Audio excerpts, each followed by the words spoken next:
다섯 번째 시간으로 고조선 사람들의 생활 모습을 한번 살펴보려고 합니다. 고조선 사람들의 생활 모습을 한번 보려고 하는데, 고조선 사람들 생활 모습이 현재까지 남겨진 게 거의 없다 그러네요. 중국의 기록에 의해서 고조선은 8개의 법이 있는데, 우리가 그것을 8조 법금이라고 하죠. 혹은 법금 8조라고 하는데, 그중 3개만 전해진다고 해요. 오늘은 여기 3가지를 가지고 한번 고조선 사람들의 생활 모습을 한번 살펴보도록 하겠습니다. 첫 번째로 사람을 죽인 자는 사형에 처한다라는 규정이 있어요. 사형에 처한다는 말에서 알 수 있듯이 법이 굉장히 엄격했다는 것을 알 수 있죠. 누구라도 사람의 생명을 함부로 할 수 없다는 것을 생각하면 법이 가지고 있는 엄격함을 느낄 수 있을 것 같아요. 두 번째는 남에게 상처를 입힌 자는 곡식으로 갚는다라고 했어요. 여기에는 참 많은 의미를 갖고 있는데, 첫 번째로 곡식으로 갚는다는 말 말이죠. 곡식으로 갚는다는 얘기는 농사를 많이 지었다는 것을 의미하죠. 특히 갚는다라는 거에서는 자신의 재산이 있어야 하는 거죠. 그래서 곡식으로 갚는다라는 말, 곡식으로 갚는다는 말에서 첫 번째로 이 곡식이란 말에서 농사를 지었다는 걸 알 수 있고, 그 다음에 갚는다라는 말에서 사람들이 개인으로 재산을 갖고 있었다는 것을 알 수가 있다는 얘기입니다. 세 번째, 도둑질한 자는 도둑 맞은 집에 노비로 삼는다란 말이 있고요. 죄를 면하려면 50만 전의 돈을 내야 된다라고 되어 있어요. 자, 여기서 중요한 건 바로 노비인데요. 바로 고조선 시대에도 계급이 있었다는 걸 알 수 있습니다. 지배를 받는 사람과 지배를 하는 사람이 있어야 노비란 말이 나오겠죠. 그쵸? 그래서 이때부터 본격적으로 노비란 말 쓰이는데, 아마 요때부터일 거예요. 우리나라 사람들은 보통 4개의 계급으로 쓰이는데, 이 4개의 계급 중 첫 번째는 가장 높은 곳에 있는 왕이라면, 두 번째는 왕을 보호자하는 귀족이 있고요. 그 다음에 귀족 안에 들지 못하는 평민이 있고요. 그 다음에 마지막 계급으로 노비가 있어. 도둑 맞은 집에 노비로 삼는다라고 했다면, 이 말로 이 노비라는 계급이 굉장히 많이 쓰였다는 거, 굉장히 이렇게 많이 쓰였다는 걸 알 수 있고요. 그리고 여기서 또 한 가지 봐야 될 것이 50만 전입니다. 50만 전을 돈을 내야 된다는 건데, 50만 전 돈을 내야 된다는 것은 돈의 의미가 있었다는 거죠. 그래서 여기서도 사람들이 자기 재산을 갖고 있었다는 걸 알 수 있다는 겁니다. 이것은 요 그림은 당시 중국에서 쓰였던 명도전이라는 돈인데요. 이게 고조선에서 많이 쓰였대요. 그래서 고조선이 당시 중국과 교류를 많이 했기 때문에 이 명도전이라는 돈이 중국에서도 쓰이고 고조선에서 쓰였다는 사실, 여러분들 기억하면 좋겠네요. 자, 그 다음에는요. 여기 강화도 만산 사진 보이나요? 강화도 만산에 있는 참상단인데요. 참이 아니라 참입니다. 참. 당군 왕검이 하늘의 제사를 지내던 곳으로 알려져 있고요. 고려 조선 때도 하늘의 제사를 지냈고요.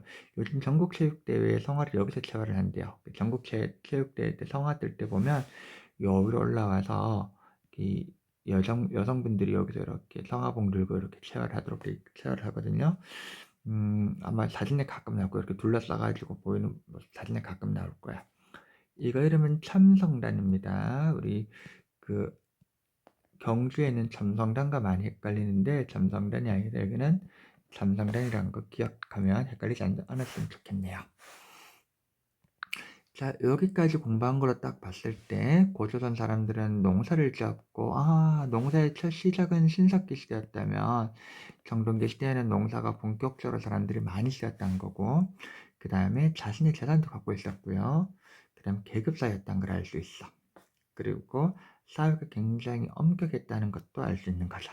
그래서 이 3가지 8조 법금에 알려진 3가지만 가지고도 사람들이 고조선 시대 사람들 모습을 이렇게 많이 찾아낸다고 해요. 그 다음 고조선 시대에 주로 쓰던 유물들 보도록 할게요. 첫 번째가 농경문 정동기인데요. 지금 쌤 사진을 준비를 못했는데, 아마 국립중앙박물관이나 교과서에 많이 실렸는데 요만한, 그렇게 안 커. 여기에 이렇게 철조각이 이렇게 발견이 됐는데 이 안에 농사 짓는 모습이랑 이렇게 구별돼 있다 나왔다고 해.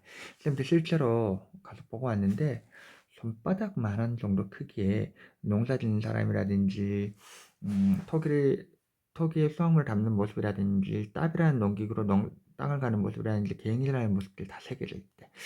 아, 쌤 사진을 좀 안 갖고 왔네. 내가 찍어놓은 사진이 있는데 나중에 혹시나 쌤 책 보는 사람들은 여기 농경문 청동기 있으니까 보면 좋겠네요.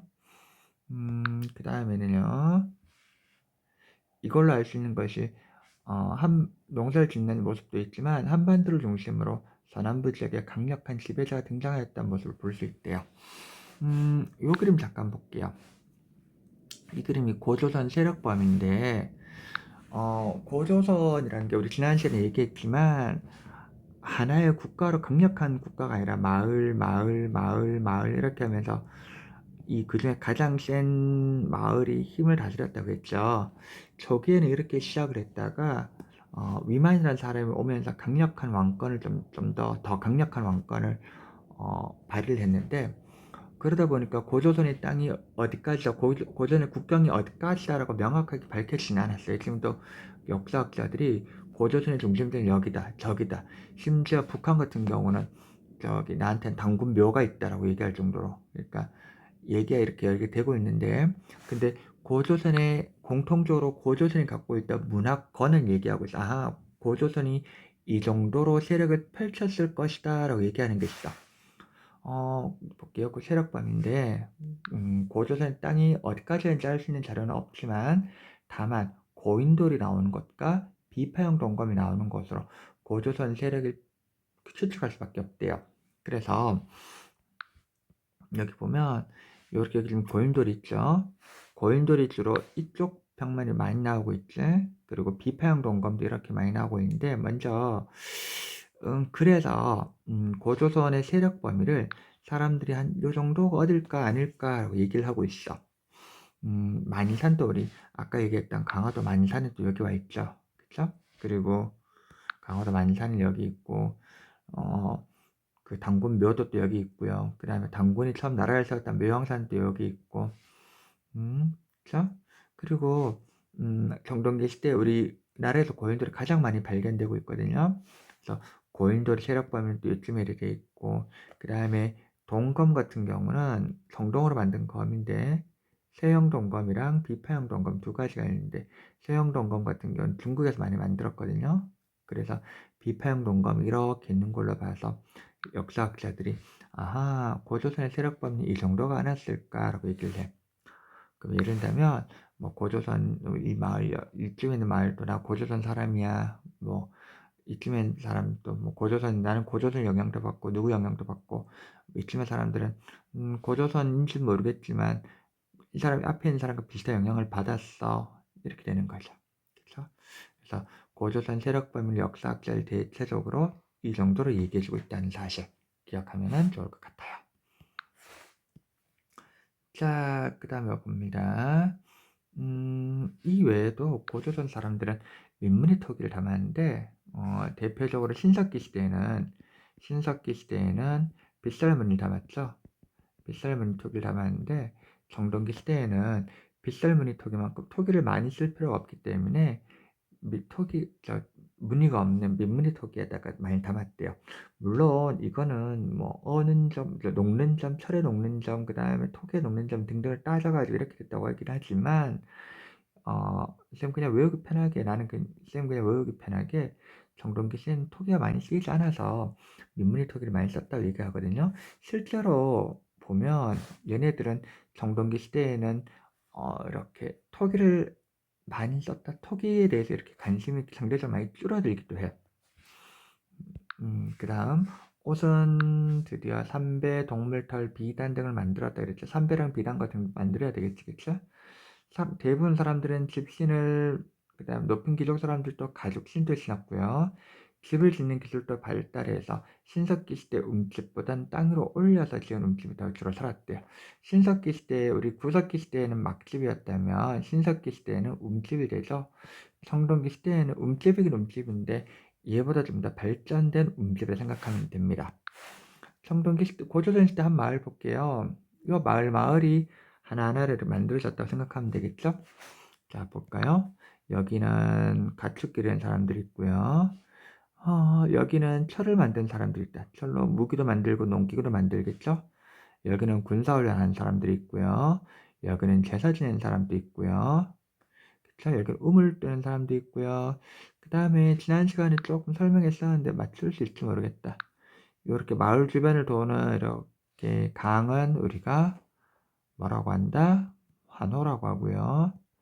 그 다음에 마을에 이렇게 보호용으로 나무로 세워놓은 이것들 우리가 뭐라고 하냐면 목책이라고 합니다.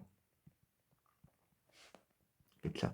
이 마을로 이렇게 생각하면 돼. 마을로 이렇게 모여 있었던 것이 고조선을 생각하면 돼. 이 마을에는 얘가 짱, 저 마을에는 쟤가 짱. 대신 어떤 한 마을, 요즘에 있던 마을이 야, 우리 모두 우리 마을이 말을 잘 들어. 그러면 이 마을의 세력 보면 딱 들어가겠죠. 그쵸? 이 마을이 이렇게 세력이 펼쳐져 있는 것이 고조선 아직 그 정도였고요. 나중에 우리 위만이라는 사람, 고조선 안에 위만이라는 사람이 나오면서 고조선 강력한 왕권을 이렇게 만들어 갔다고 얘기를 합니다. 자, 볼게요. 오늘은 그래서 여기까지 딱 설명이 하고요. 다음 시간에는 이 고조선을 이은 나라들이 있어. 고조선을 이었던 나라들이 있는데, 동해라든지 옥주라든지 부여 같은 나라들이 있는데, 다음 시간에는 그 나라들과 함께 그 나라들의 이야기를 간단하게 하고, 처음으로 우리가 흔히 삼국시를 얘기하는 고구려 백제의 신라의 이야기를 한번 해보도록 하겠습니다. 네, 수고하셨습니다.